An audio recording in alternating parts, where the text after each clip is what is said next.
Amish ji, welcome to DDA 2025 and our small little podcast corner. You know, you're part of the big panel as well, but this is where we can do a small informal discussion for our reels, for our YouTube shorts. So Amish ji needs no introduction. He is one of the best-selling authors of India, a broadcaster, a former diplomat.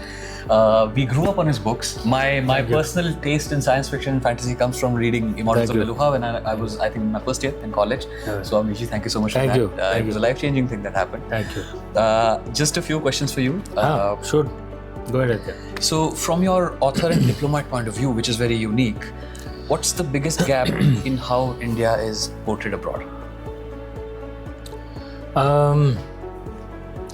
I think the first time I went abroad as a diplomat, I'm talking about 2019, the thing that struck me was not whether India had a bad impression or a good impression. It was just that in many places we actually had no impression. We were ignored as a country. I'm talking about 2019. And we were ignored for many decades actually. Many other countries which are a lot smaller, a lot less, there's a lot less impact on the world, had a much greater image. And you can have a good impression only when you have an impression. So that was the thing that struck me, but it has changed a lot in the last 5 years as India has grown dramatically, because ultimately at the heart of the modern world is the economy. In fact, that's the way it's always been. Sukhasya moolam dharma, dharmasya moolam artha, as Acharya Chanakya said. At the heart of everything is the economy. And as we become richer, bigger, and have a greater impact, we will start having a much greater impact on the world. That's there to see actually in the world today. It may lead to some resistance as well. No one is, if there are big boys at the table, they don't like a new big boy coming up. That's to be expected. So we have to fight, cajole our way in. Right. I'll just make a comment. I mean, we talk about India's impact on the world, but what you did with your books was introducing Indians to a lot of their mythology and philosophy through fiction. Arey, you're being too kind. No. It did happen. Like, and I know people who have read that, and after that they just got into it and started reading other things from mythology. Wonderful. So it was almost like what we were talking about, India's impact on the world. You did that first step as well within the country. Thank you. You're being too kind. Thank you. Sir, so how can storytelling bridge that gap without sliding into propaganda? And this I'm asking because in the modern day, truth and fiction has become very blurry, the line. So how can storytelling bridge that gap? Look, propaganda is actually only when you're not genuine. So if Pakistan says that they have nothing to do with terrorism, that's propaganda, right? But you can have different points of view. That's not propaganda, right? Iran may have a different point of view. Israel can have an extremely opposite point of view, and they both may seem valid as long as they're not making up stuff, right? You can have your own narrative based on a set of facts, but you should not make up facts, Right. like what Pakistan does. Right. If you're making up facts, then that's propaganda. But these days what's happened is propaganda is kind of almost used as a cuss word, right? That you want to fight against your enemy. Any genuine view of theirs also you'll call it propaganda. That's not good. True. Right? That's a fine distinction I would draw. Yeah. If you're making up facts, then it's propaganda. Right. We have a radically different point of view of looking at the world, we Indians, as compared to how the West looks at it, right? We don't think it's wrong for us to buy oil from Russia. We don't think it's wrong. Right. We have a different point of view. We are not making facts up. Right. Because our view is based on, look, it's terrible what's happening in Ukraine, but it's not our war. Right? Why should we suffer? Right. And just like terrible things are happening in Ukraine, terrible things happened in Afghanistan too. Right. Which was invaded by the West. Right. And they just upped and left. Yeah. Who's cleaning up the mess? Us Indians. Yes. Correct? So is it that Afghan lives don't matter because they are brown lives? So we're not making facts up. I see. We have a different point of view Yes. on the same set of facts. Yes. Then it's not propaganda. then it's a different way of life. Beautifully said. So it's like finding that gap between point of view and propaganda. They're not the same. They're not the same. Beautifully said. Yes. This question I also had when I read Maluha for the first time. So when writing myth-based fiction, how do you balance creative freedom with historical care, especially when it's such a sensitive, subject like our culture? It's I don't use I know in English, mythology is used as a word. In Sanskrit, or in Hindi, if I speak, I say itihasa. Because the root of the English word mythology is actually a Greek word called mythos, which means a story that hides the philosophical truth. That's actually a deep word. It is. But in the modern day, mythology has been translated into something that's not real, right? Which I disagree with. I actually believe that this is the story of our ancestors. Right. Now, in terms of interpretations, look, the tradition of interpreting our stories has been around for thousands of years. If I ask you, or I'm sure many of your viewers out there, if I ask you, is Lakshman Rekha there in the Ramayana? I've done this pop quiz many times. Majority of them say yes. But actually in the original Valmiki Ramayana, Lakshman Rekha isn't there. Most people have got this concept that Lakshman Rekha is there because of a 1980s television serial, which based that concept on a 16th century modernization of the Valmiki Ramayana called the Ramcharitmanas by Goswami Tulsidas ji. One small example, but that's an interpretation. There are many other interpretations like this. There are hundreds of interpretations of our scriptures, of our itihasas, of our stories. Why do they not attract controversy? Because the interpretation has been made with respect, right? Because none of the writers who wrote those scripts came in with the modern attitude that many artists have. This is my creative freedom.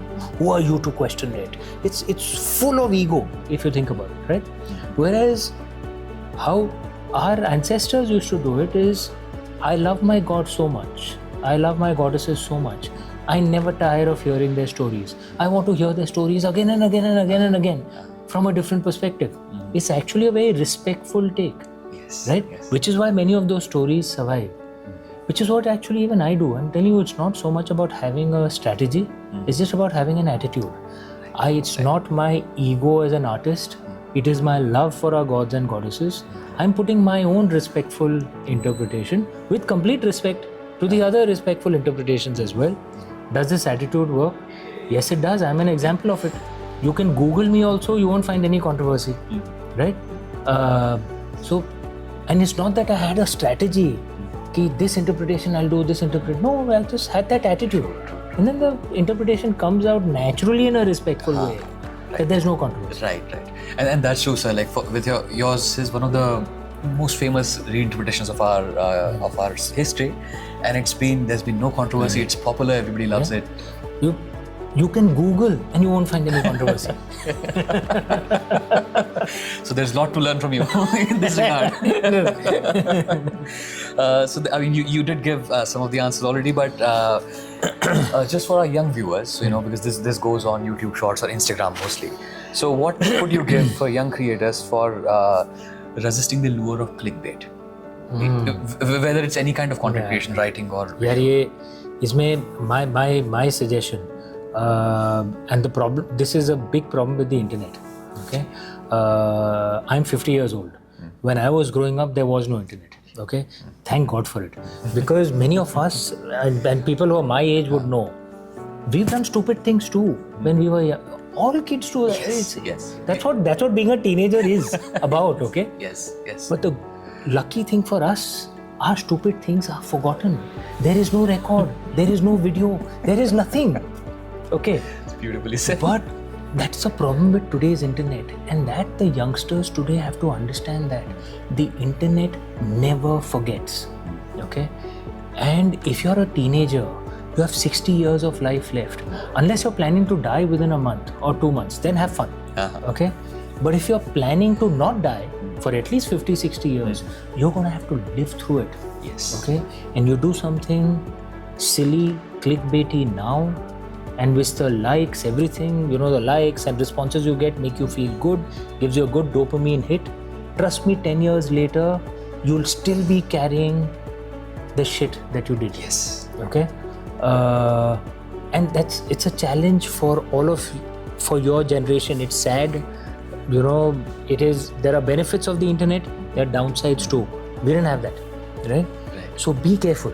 The internet never forgets. Beautiful. And Wow. I'm saying once again, if you're planning to live for 60 more years, then be careful. And unless you're planning to die in 2 months, then jo karna hai karo. Who cares? That's such a precise advice against clickbaiting, because you're not, the first argument you're giving is straight that this is going to live forever. Are you ready to? Internet never forgets. Never forgets. People can draw that up 15 years later when you're at a job, 20 years later when your kid is in school. Anything can be used. Right. Yeah. No, now that you point out, because smartphones came the year I graduated my engineering. So Reels and Instagram, Facebook was not there during my. So now that you said it, there are many things in my school years or college years which I'm glad they're not on any reel. It's not. All of us, you'd get into fights, street fights about it. These things happen. We're bache hain, yaar. Right. But in our case, it is forgotten. Yes. Yeah, because now they're making reels and everything since school, and it's all out there, all on the internet. There's TikTok forever. Yes. Be careful. Amazing. And last question, sir. And this is this mainly goes for young writers or young creators like myself when I was starting out in film school. What or which practices helped you develop the habit of listening to opposite viewpoints? That I was lucky because of the family I grew up in. My family is a deeply traditional family. My grandfather was a Pandit in Vishwanath Ji in Varanasi. Both my parents are also deeply religious. So I learned our culture from family, right? From the family. Our education system in India, as you know, now it's changing a bit, but earlier used to teach almost nothing about our culture. It was more about padha likha ke bacche ko Angrez banao. So our family, we didn't just learn about our scriptures and our rituals. We learned about our knowledge systems. We learned about our debating traditions. We did yoga when it wasn't cool to do yoga, right? And part of our debating traditions, of our Vada traditions, is Purva Paksha and Uttar Paksha, right? You learn that from childhood. That you have to, and my father used to actually speak to us, and we used to have debates at home, okay, on subjects like this. He used to make us, there are 4 of us siblings, so Didi and I would often be one team, Anishda and Ashish would be another team. He would give us a subject, and he and Ma would watch, okay, and we would debate. But the most interesting thing, 5 minutes later, he would make us switch sides. So now you're suddenly debating the other side. And as kids, we used to just find it fun, right? Yeah. Now if I look back, my father was a genius. Yes. From a young age, he was teaching us that there is another side too, right? And then you have to come up with points from the other side. You have to come up with points from the other side. You have to counter yourself. And then by the time and this was just as kids, right? And Didi and Dada are elder than us, 8 and 6 years, much elder. By the time we became teenagers, then he told us what is the philosophical reason behind it. Okay. He told us about Adi Shankaracharya and Mandana Mishra's debate and how it used to be.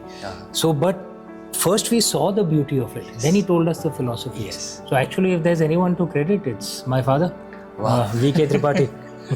Kya baat hai. So we can say that My late father. He's looking at me from there. I see. I love him. Love you, Dad. So we can say, it was dharmic teachings which in fact already have this point of view there, that you need to have a different point of view to debate. It is. There is no that this is the truth, and if you don't agree with it, then you have to be beheaded, or you have to go to hell and burn, and God will burn you in hell for eternity. Why will God do that? That was not our approach. Right. Beautiful.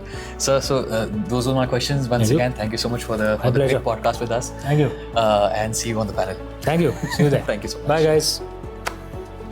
Yeah. So, Amish sir,